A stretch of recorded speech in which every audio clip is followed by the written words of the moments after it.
میرے عزیز بھائیوں و بزرگوں، یہ حدیث شریف ہمیں ایمان کا وہ بنیادی اصول سمجھا رہی ہے جس پر پوری نجات کا دار و مدار ہے۔ نبی اکرم صلی اللہ علیہ وسلم اپنے گھر میں تشریف فرما ہیں۔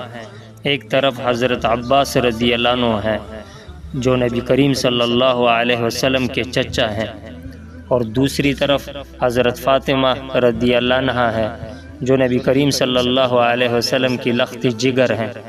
اور اس موقع پر نبی کریم صلی اللہ علیہ وسلم ایک بہت بڑی حقیقت بیان فرماتے ہیں۔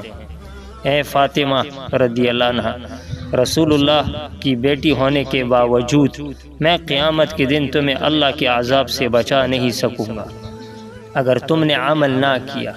یہ بات 3 مرتبہ فرمائی تاکہ دل میں اچھی طرح بیٹھ جائے۔ پھر فرمایا، اے عباس رضی اللہ عنہ، میرے چچا ہونے کے باوجود میں تمہیں بھی اللہ کے سامنے کچھ فائدہ نہیں پہنچا سکوں گا اگر تم نے نیکی نہ کی۔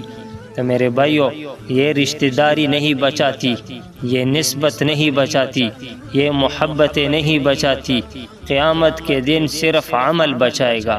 پھر نبی کریم صلی اللہ علیہ وسلم نے حضرت حذیفہ رضی اللہ عنہ کو قریب بلایا اور ایک عظیم خوشخبری دی۔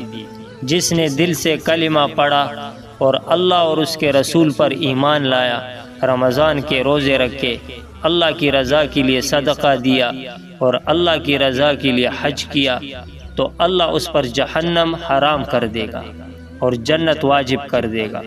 تو دوستو دیکھیے پیغام کیا ہے؟ اصل چیز نیت ہے۔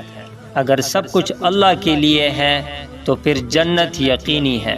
آج ہم دنیا میں رشتوں پر بھروسہ کرتے ہیں، لیکن نبی کریم صلی اللہ علیہ وسلم فرما رہے ہیں، میرے رشتے بھی قیامت میں کسی کو نہیں بچا سکیں گے اگر عمل نہیں ہوگا۔